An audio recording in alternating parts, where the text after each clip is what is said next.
TGT biology का most important practice set लेकर के आए हैं जिसके सभी क्वेश्चन को डिटेल से समझाएंगे। तो चलिए शुरू करते हैं। पहले क्वेश्चन को देखते हैं। अंतः श्वसन के दौरान डायाफ्राम कौन सा ऑप्शन सही होगा? फैलता है कि कोई परिवर्तन नहीं दिखाता है, कि संकुचित या चपटा हो जाता है, या फिर शांत होकर गुंबद के आकार का हो जाता है। इनमें से कौन सा ऑप्शन सही होगा?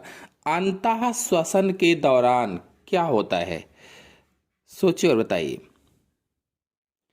वीडियो को लाइक ना किया हो तो लाइक कर दीजिए, अपने सभी दोस्तों में जल्दी से शेयर भी कर दीजिए।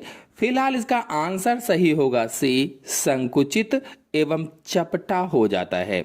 आपको बता दें कि जब हम अंदर सांस खींचते हैं, अंदर सांस खींचना ही अंतः श्वसन कहलाता है। अंदर सांस लेते हैं तो क्या कहलाता है? अंतः श्वसन कहलाता है। नेक्स्ट क्वेश्चन है, अस्थिल मछली का उत्सर्जी पदार्थ है यूरिया, प्रोटीन, अमोनिया, अमीनो अम्ल। जो अस्थिल मछलियां होती हैं उनका उत्सर्जी पदार्थ क्या होता है? The excretory product of bony fish is. Video को लाइक ना किया हो तो सभी लोग जल्दी से लाइक कर दीजिए और अपने सभी दोस्तों में शेयर कर दीजिए ताकि ज्यादा से ज्यादा लोग जुड़ सकें। फिलहाल इसमें आंसर सही होगा सी, अमोनिया होता है। आपको बता दें कि जिन मछलियों में हड्डियों का ढांचा होता है उनको बोनी फिश कहा जाता है, बोनी फिश, और वह अपने शरीर का कचरा अमोनिया के रूप में बाहर निकालती हैं।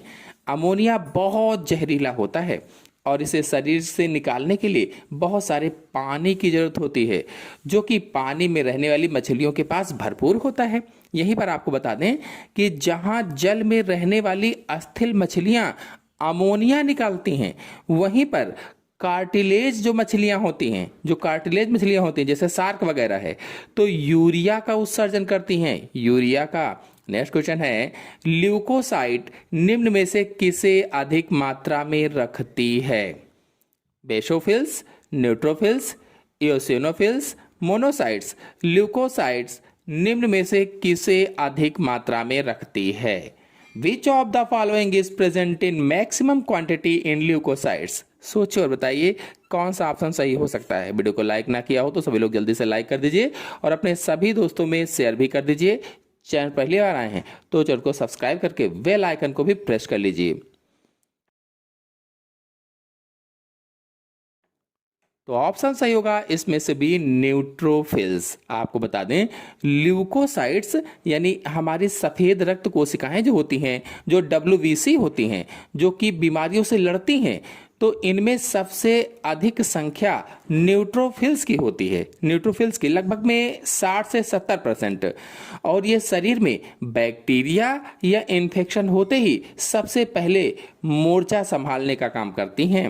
नेक्स्ट क्वेश्चन है, जात की जैविक अवधारणा मुख्यतः आधारित है। जात की जैविक अवधारणा किस पर आधारित है? जननिक विलगन पर, केवल आकार के लक्षणों पर, केवल प्रजनन की विधि पर, आकार की एवं प्रजनन की विधियों पर। कौन सा ऑप्शन सही होगा? वीडियो को लाइक ना किया हो तो सभी लोग जल्दी से भाई लाइक कर दीजिए क्योंकि एकदम फ्री होता है, इसका कोई भी चार्ज नहीं करता है। फिलहाल इसका आंसर सही होगा पहला, जननिक विलगन पर। आपको बता दें जात की जैविक अवधारणा मुख्यतया जीवों के बीच आपसी प्रजनन यानी आपस में प्रजनन और जनन अलगाव, इन दोनों पर आधारित है, दोनों पर। लेकिन अगर दोनों में से सबसे उचित ऑप्शन की बात की जाए कि सी वाला सही है कि ए वाला सही है, तो उससे उचित ऑप्शन ए वाला सही होगा, जननिक विलगन पर या जनन अलगाव पर। नेक्स्ट क्वेश्चन है, द्विनिषेचन पाया जाता है शैवालों में, ब्रायोफाइट में, आवृत बीजियों में, अनावृत बीजियों में। कौन सा ऑप्शन सही हो सकता है? द्विनिषेचन यानी कि double fertilisation is found in. सोचिए और बताइए कि कौन सा ऑप्शन सही होगा इसमें से। ऑप्शन सही होगा इसमें से सी, आवृत बीजियों में पाया जाता है या एंजियोस्पर्म्स में पाया जाता है। बता दें आवृत बीजी यानी फूल वाले पौधे, फूल वाले, इनमें एक अनोखी प्रक्रिया होती है जिसे द्विनिषेचन कहा जाता है। जब आप लोगों ने मेरा हाई स्कूल वाला समझा होगा तो उसमें मैंने समझाया था कि द्विनिषेचन क्या होता है। तो पूरी प्रोसेस चित्र से समझाई हुई है। तो इसमें दो नर युग्मक यानी मेल गैमेट्स अलग अलग कोशिकाओं से जुड़ते हैं। एक से बीज बनता है और दूसरे से बीज का भोजन यानी भ्रूण पोष्ट बनता है। नेक्स्ट क्वेश्चन है, मोल का आधिपत्य वाला प्रयोग यह सिद्ध करता है कि प्रकाश संश्लेषण के लिए आवश्यक होता है क्लोरोफिल, CO2, प्रकाश, H2O। कौन सा ऑप्शन सही होगा, सोचिए और बताइए। मोल का आधिपत्य वाला प्रयोग यह सिद्ध करता है कि प्रकाश संश्लेषण के लिए फिर खाली स्थान है आवश्यक होता है। तो आंसर सही होगा इसमें से बी, CO2। इस प्रयोग में पत्ती के आधे हिस्से को एक बोतल में बंद कर दिया जाता है। जब मैंने कक्षा 10 का सिलेबस पढ़ाया था बायोलॉजी का, तो उसमें इस चीज को समझाया था। तो क्या करते हैं, आधे पत्ती के हिस्से को बोतल में बंद कर दिया जाता है, जिसमें KOH यानी पोटेशियम हाइड्रोक्साइड होता है, जो वहां की सारी कार्बन डाइऑक्साइड सोख लेता है। जितने भी उसमें CO2 होती है सोख लेता है।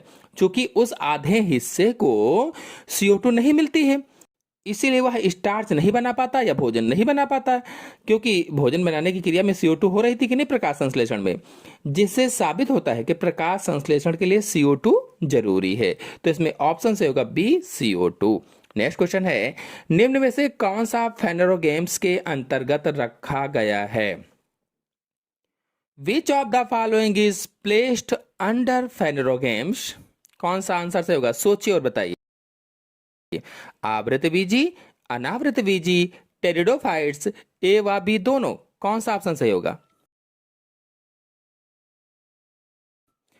तो ऑप्शन सही होगा इसमें से डी, ए और बी दोनों। बता दें कि पौधों के जगत में फेनरोगेम्स उन पौधों को कहा जाता है जिनमें बीज बनते हैं। बीज, चूंकि जो आवृत बीजी होते हैं, जो एंजियोस्पर्म होते हैं, तो ढके हुए बीज रहते हैं इसमें, आवृत बीजी, तो इसलिए ढके हुए कहा गया है। और अनावृत बीजी जो होते हैं उनमें खुले बीज होते हैं। तो दोनों प्रकार के बीज बनते हैं, इसीलिए ये दोनों इसके अंतर्गत आएंगे। नेक्स्ट क्वेश्चन है, साइथियम पुष्पक्रम पाया जाता है। साइथियम पुष्पक्रम किसमें पाया जाता है, सोचिए और बताइए। साइथियम इन्फ्लोरेसेंस इज फाउंड इन? कौन सा आंसर सही हो सकता है इसमें से? आंसर सही होगा इसमें से डी, यूफोरबिया में पाया जाता है। बता दें, साइथियम एक खास तरह का फूलों का गुच्छा होता है और फूलों के गुच्छे को पुष्पक्रम कहा जाता है। तो साइथियम क्या है, एक खास तरह का फूलों का गुच्छा होता है, और जो देखने में एक अकेले फूल जैसा लगता है। देखोगे तो जैसे लगेगा कि अकेले फूल है, लेकिन असल में उसमें कई छोटे छोटे नर फूल और मादा फूल छुपे होते हैं। और मादा फूल कितना, तो एक ही होता है। यह मुख्य रूप से यूफोरबिया के पौधों में दिखता है।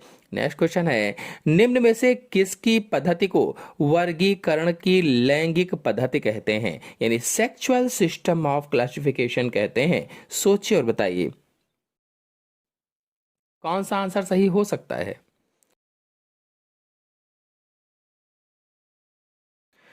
तो आंसर सही होगा इसमें से सी, लीनियस की। इनका पूरा नाम कैरोलस लीनियस है। इन्होंने द्विनाम पद्धति दिया, और वर्गीकरण विज्ञान के या वर्गीकरण के जनक भी इन्हें ही कहा जाता है, वैज्ञानिक कैरोलस लीनियस को। नेक्स्ट क्वेश्चन है, जीवाणु पादपों से भिन्न होते हैं क्योंकि उनमें अनुपस्थित होता है। Bacteria differ from plants because they lack DNA, RNA, कोशिका भित्ति, सुस्पष्ट केंद्रक। कौन सा आंसर सही होगा, सोचिए और बताइए।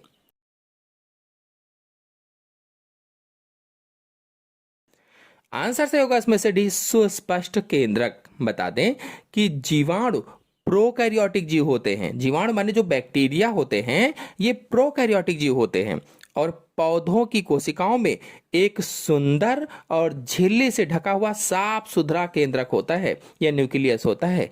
जबकि बैक्टीरिया में ऐसा सुस्पष्ट केंद्रक नहीं पाया जाता है, क्योंकि वो प्रोकैरियोटिक होते हैं और उनका आनुवांशिक पदार्थ कोशिका में ऐसे ही बिखरा रहता है। तो इस प्रकार से इसमें आंसर सुस्पष्ट केंद्रक हो जाएगा। नेक्स्ट क्वेश्चन है, 5 जगत वाला वर्गीकरण प्रतिपादित किया था? 5 जगत वर्गीकरण किसने प्रतिपादित किया था? हक्सले ने, हुकर ने, व्हिटेकर ने, लिनियस ने। अगर आप लोगों ने हमारे कक्षा 9 का पूरा सिलेबस पढ़ा होगा तो बिल्कुल आप बता लेंगे कि इसमें आंसर सही होगा सी, व्हिटेकर ने। मेरे चैनल में कक्षा 9 से लेकर के एमएससी तक के वीडियो अपलोडेड हैं, अलग अलग प्लेलिस्ट बनी हुई है। आप लोग जाकर के उन सभी को एक एक करके समझ सकते हैं, देख सकते हैं। सभी बायोलॉजी से रिलेटेड हैं। अगर आप उन सभी क्लासेस के लेक्चर पढ़ लेंगे तो आपके लिए टीजीटी पीजीटी बहुत ही आसान हो जाएगा। तो फिलहाल इसमें व्हिटेकर आंसर सही होगा। और आपको बताते चलें कि साल 1969 में आर.एच. व्हिटेकर ने दुनिया के सारे जीवों को 5 बड़े जगतों में बांटा था, 5 बड़े परिवारों में बांटा था। मोनेरा, प्रोटिस्टा, कवक, पौधे और एनिमिलिया, यानी मोनेरा, प्रोटिस्टा, फंगस और प्लांटी और एनिमिलिया में। नेक्स्ट क्वेश्चन है, निम्नलिखित में से किसके जीवन चक्र में युग्मकोद्भिद प्रभावी अवस्था होती है? ब्रायोफाइटा, टेरिडोफाइटा, आवृतबीजी, अनावृतबीजी। कौन सा ऑप्शन सही होगा? सोचिए और बताइए।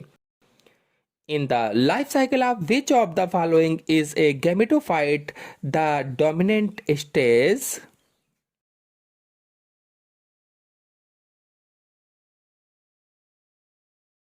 आंसर सही होगा इसमें से पहला, ब्रायोफाइटा। आपको बता दें कि ब्रायोफाइटा, जैसे आप मांस का पौधा ले सकते हैं, तो ब्रायोफाइटा में जो हरा भरा हिस्सा हमने जमीन पर ज्यादातर दिखाई देता है वह युग्मकोद्भिद होता है, यह गेमेटोफाइट होता है। बाकी ऊंचे पौधों में जैसे नीम है, आम है, फर्न है, इनमें मुख्यतः पौधा बीजाणुद्भिद होता है, यह स्पोरोफाइट होता है। नेक्स्ट क्वेश्चन है, पायरेनाइड्स बने होते हैं, पायरेनाइड्स आर मेड अप ऑफ, किसके बने होते हैं?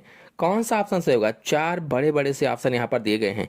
वीडियो को लाइक ना किया हो तो सभी लोग जल्दी से लाइक कर दीजिए और अपने सभी दोस्तों में शेयर भी कर दीजिए।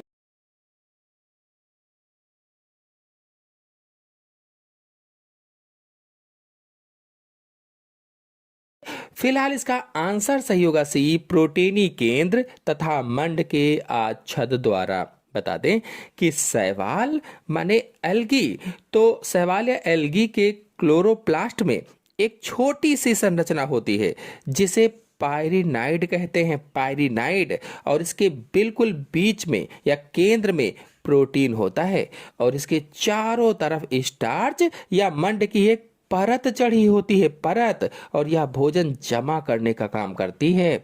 नेक्स्ट क्वेश्चन है, फ्रेगमोप्लास्ट विकसित होता है, फ्रेगमोप्लास्ट डेवलप्स एट, कौन सा आंसर से होगा? 4 ऑप्शन यहां पर दिए गए हैं।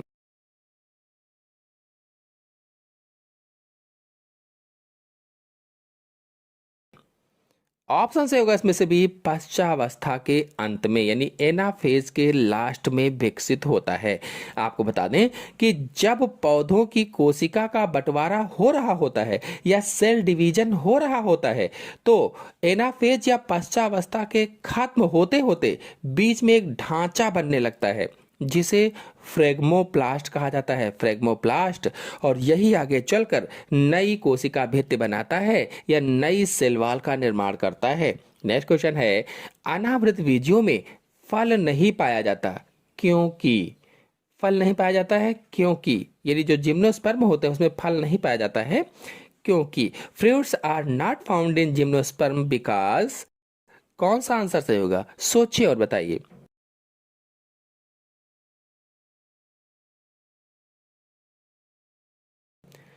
आंसर सही होगा इसमें से सी, अंडाशय नहीं होता है। यानी विज्ञान का नियम है कि फूलों का अंडाशय या ओवरी ही आगे चलकर फल बनाता है, उसके अंदर के बीजांड बीज बनते हैं। अनावृत बीजी जो होते हैं, जो जिम्नोस्पर्म होते हैं, जैसे पाइनस है, साइकस है, इन पौधों में अंडाशय होता ही नहीं है। और जब अंडाशय नहीं होता है तो इसीलिए इनमें बीज तो सीधे उगते हैं पर फल नहीं बनते हैं। नेक्स्ट क्वेश्चन है, फ्यूनेरिया में कायिक जनन होता है।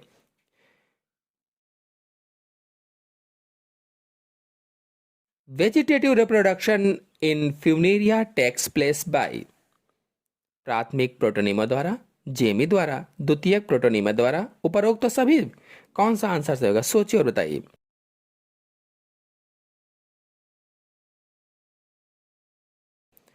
आंसर से होगा इसमें से डी, उपरोक्त सभी में, ऑल ऑफ एबव में। बता दें कि फ्यूनेरिया जो कि एक प्रकार का ब्रायोफाइटा पौधा है, तो फ्यूनेरिया बहुत ही चालाक होता है। यह बिना बीज के अपने शरीर के अंगों जैसे प्राइमरी प्रोटोनीमा है, जेमी है और सेकेंडरी प्रोटोनीमा है, इन सभी तरीकों से नए पौधे उगा सकता है।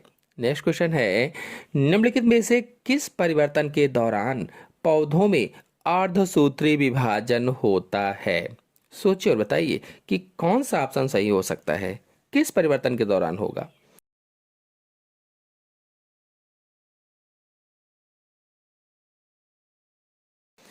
During which of the following transitions does meiosis occur in A plant?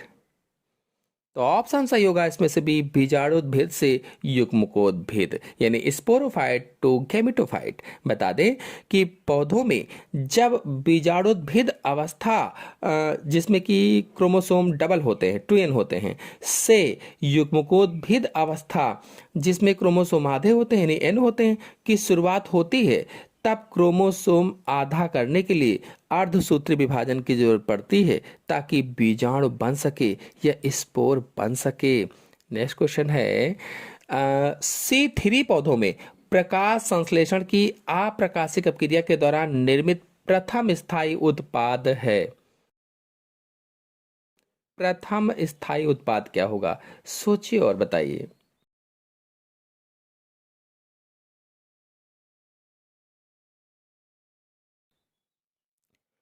Answer सही होगा इसमें से CPGA होता है। बता दें कि C3 पौधे जैसे कि धान है, गेहूं है, ये सभी C3 पौधे होते हैं।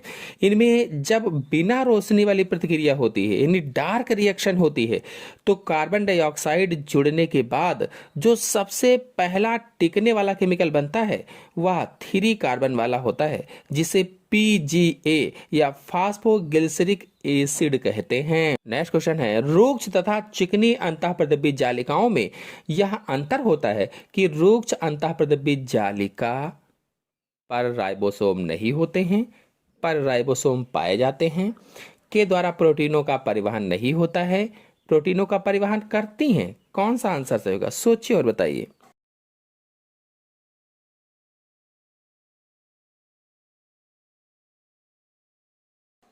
तो आंसर सही होगा इसमें से बी, पर राइबोसोम पाए जाते हैं। नेक्स्ट क्वेश्चन है, टिकोइक अम्ल पाया जाता है। टिकोइक अम्ल यानी टिकोइक एसिड इज फाउंड इन, किस में पाया जाएगा, सोचिए और बताइए।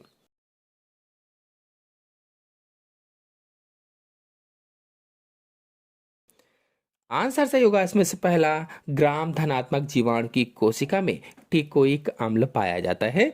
टिकोइक अम्ल एक खास केमिकल है जो सिर्फ ग्राम धनात्मक यानी ग्राम पॉजिटिव बैक्टीरिया की बाहरी दीवार या कोशिका भित्ति को मजबूती देने के लिए उसमें धंसा रहता है।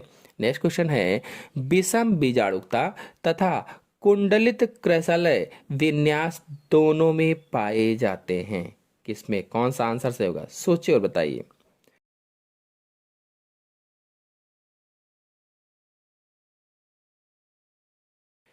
आंसर सही होगा इसमें से सी, साइकस में पाए जाते हैं, साइकस में। बता दें कि विषम बीजाणुकता का मतलब है दो अलग साइज के बीजाणु, छोटे और बड़े बनना, और कुंडलित कृष्णलय विन्यास का मतलब है कि नई पत्तियों का जलेबी की तरह मुड़े रहना।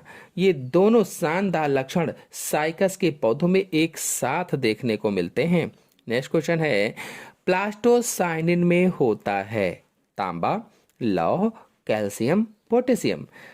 प्लास्टोसाइनिन कंटेन्स, कौन सा आंसर सही होगा, सोचिए और बताइए।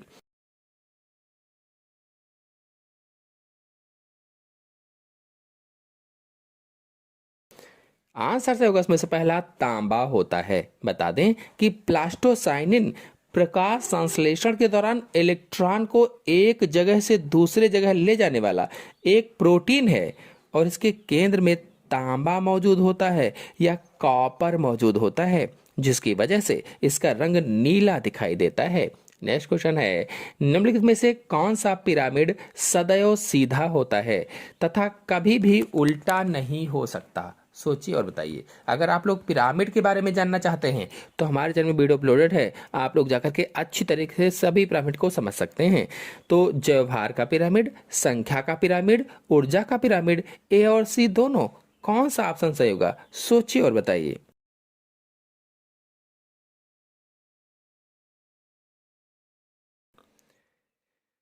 तो ऑप्शन सही होगा इसमें से सी, ऊर्जा का पिरामिड, पिरामिड ऑफ एनर्जी।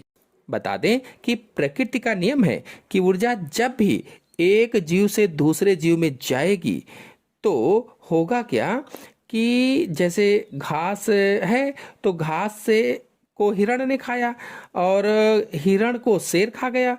तो जब भी ऐसा होता है तो हर कदम पर ऊर्जा कुछ कम होती जाती है, यानी 90% बर्बाद हो जाती है और सिर्फ 10% आगे बढ़ती है।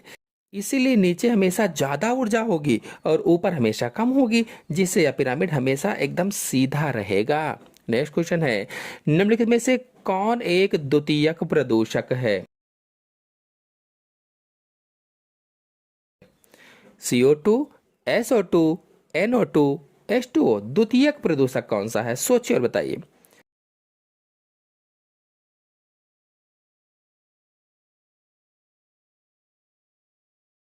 आंसर से होगा इसमें से 20 SO2 होता है। नेक्स्ट क्वेश्चन है, न्यूरोस्पोरा पर बीडल एवं टैटम के कार्य द्वारा सिद्ध हुआ कि, कौन सा आंसर से होगा? सोचिए और बताइए।